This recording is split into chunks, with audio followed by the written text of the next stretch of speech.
അടുത്തതായി നമുക്ക് വേറൊരു ടൈപ്പ് സ്റ്റോർ ചെയ്യാൻ വേണ്ടിയുള്ള ഇത് നോക്കാം. ആദ്യം ചട്ടി അടുപ്പത്ത് വയ്ക്കുക.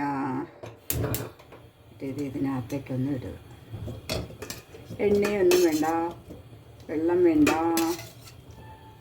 ഇത് ചെറുതായിട്ടരിഞ്ഞത് ഇതിനകത്തേക്ക് ഇടുക. ആദ്യം നല്ല ഫ്ലെയിമിലാണ് ഇതാക്കുന്നത്. ആദ്യം കുറച്ച് ചൂടാകുന്നത് വരെ നല്ല ഫ്ലെയിമിൽ ഇരിക്കട്ടെ.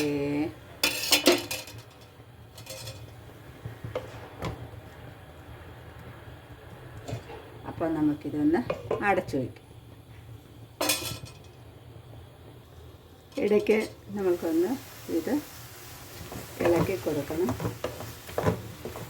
ഇത് ടൊമാറ്റോ പ്യൂരി ഉണ്ടാക്കാൻ വേണ്ടിയാണ്. അപ്പോൾ ഇത് നന്നായിട്ടൊന്ന് വെന്ത് കിട്ടണം നമുക്ക്.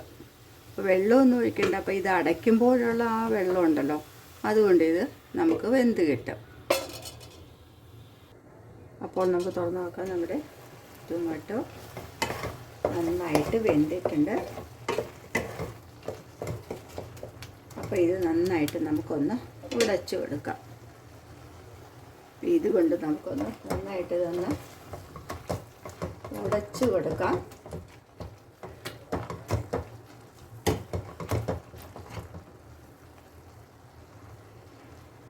അപ്പോൾ ഇത് നന്നായിട്ട് ഉടഞ്ഞിട്ടുണ്ട്. ഇത് ആറിയതിന് ശേഷം നമുക്കിത് അരിച്ചെടുക്കാം. അപ്പോൾ ഇത് നന്നായിട്ട് നമുക്ക് അരിച്ചെടുക്കാം കേട്ടോ. ഈ വെന്ത ടൊമാറ്റോ നന്നായിട്ട് ഇതിൽ നന്നായിട്ട് നമുക്ക് ഇതൊന്ന് അരിച്ചെടുക്കാം.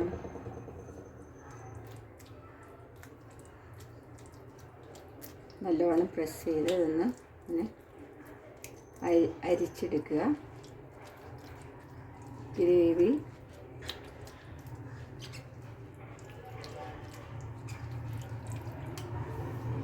അപ്പോൾ ഞാൻ അരിച്ചെടുത്തതിന് ശേഷം കാണിക്കാം. അരിച്ചതിന് ശേഷം ഞാൻ ഇത് നന്നായിട്ട് ഉടച്ച്, അതിന് ശേഷം ചിലത് ഉടഞ്ഞിട്ടുണ്ടായിരുന്നില്ല. അപ്പം ഞാനൊന്ന് മിക്സിയിലിട്ട് ഒന്ന് അടിച്ചു. അതിന് ശേഷം ഇത് അരിച്ചെടുത്തു കേട്ടോ. അപ്പോൾ ഇത് നമുക്ക് വേണമെങ്കിൽ കറിയിലിടാം, വേണ്ടെങ്കിൽ കളയാം. അങ്ങനെ ഇത് അതിൻ്റെ തൊലിയും കുരുവും കൂടിയാണ് കേട്ടോ. അപ്പോൾ അത് നമുക്ക് വേണ്ട. അപ്പോൾ നമുക്കിനി ഒന്ന് ഫ്ലെയിം ഓൺ ചെയ്യാം. അത് നന്നായിട്ട് ഒന്ന് ഇളക്കി കൊടുക്കുക. നന്നായിട്ടൊന്ന് ഇതിലേക്ക് നമുക്ക് കുറച്ച് സാധനം ഇടാണ്ട്. സാധനം എന്ന് പറഞ്ഞാൽ പഞ്ചസാര, ഒരു 2 സ്പൂൺ പഞ്ചസാര ഇട്ടു ഞാനിതിലേക്ക്. ഇത് 25 തക്കാളി കേട്ടോ, 25 ടൊമാറ്റോ ആണ്. ഇതിലേക്ക് കുറച്ച് പഞ്ചസാര ഇട്ടു. അതിന് ശേഷം ഇതിലേക്ക് കുറച്ച് ഉപ്പും കൂടി ഇടണം. ഒരു 1/4 സ്പൂൺ ഉപ്പും കൂടി ഇട്ടു. അതിട്ട് നന്നായിട്ടൊന്ന് ചൂടാക്കുക.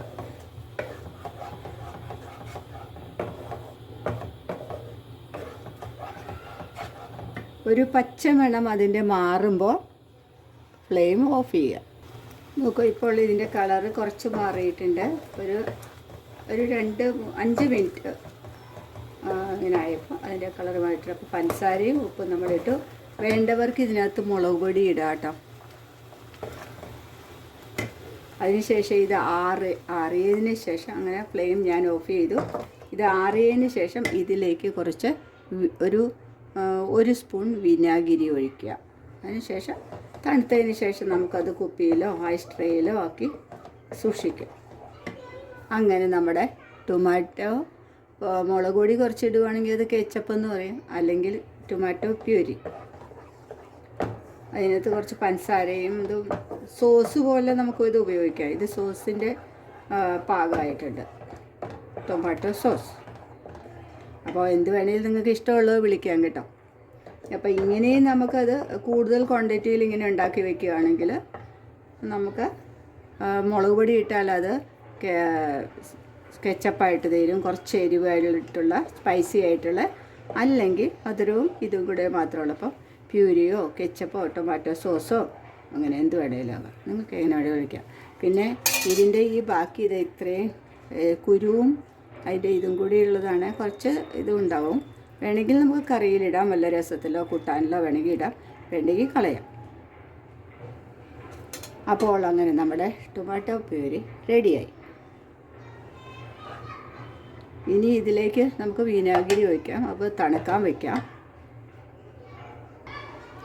അപ്പോൾ ഇത് നന്നായിട്ട് ആറിയിട്ടുണ്ട്. അപ്പോൾ നമുക്ക് ഇതിലേക്ക് വിനാഗിരി ഒഴിക്കാം. വിനാഗിരി അത് 1 സ്പൂൺ മതി കേട്ടോ, ഒറ്റ സ്പൂൺ ഒഴിച്ചാൽ മതി. എന്നിട്ടിത് നമുക്ക് നന്നായിട്ടൊന്ന് ഇളക്കി യോജിപ്പിക്കാം. അപ്പോൾ ഇത് തയ്യാറായോ എന്ന് അറിയാനായിട്ട് നമ്മൾ രണ്ടാമതാക്കുമ്പം ഒരു പച്ച മണമുണ്ട്, ആ മണം മാറി വേറൊരു മണം വരും, അപ്പോഴാണ് അത് തയ്യാറായത്. അപ്പോൾ തീ ഓഫ് ചെയ്തതിന് ശേഷം തണുത്തതിന് ശേഷം നമുക്ക് വിനാഗിരി ഒഴിച്ച് അങ്ങനെ നമ്മുടെ ടൊമാറ്റോ പ്യൂരി അല്ലെങ്കിൽ ടൊമാറ്റോ കെച്ചപ്പ് അല്ലെങ്കിൽ ടൊമാറ്റോ സോസ്, ഞാൻ പറഞ്ഞല്ലോ നേരത്തെ തന്നെ, മുളക് പൊടി വേണ്ടവർക്ക് കുറച്ച് മുളക് പൊടിയും കൂടെ ഇടാം കേട്ടോ. അത് ആ പഞ്ചസാര ഉപ്പ് ഇടുന്ന സമയത്ത് തന്നെ ആ മുളക് പൊടിയും കൂടെ ഇടാം. അപ്പോൾ നമ്മുടെ സോസ്, കെച്ചപ്പ് അല്ലെങ്കിൽ പ്യൂരി, ഇത് 3 പേര് ഏത് വേണേലും വിളിക്കാം, അത് റെഡി ആയിട്ടുണ്ട്. അപ്പം അടുത്ത വീഡിയോയിൽ കാണും വരെ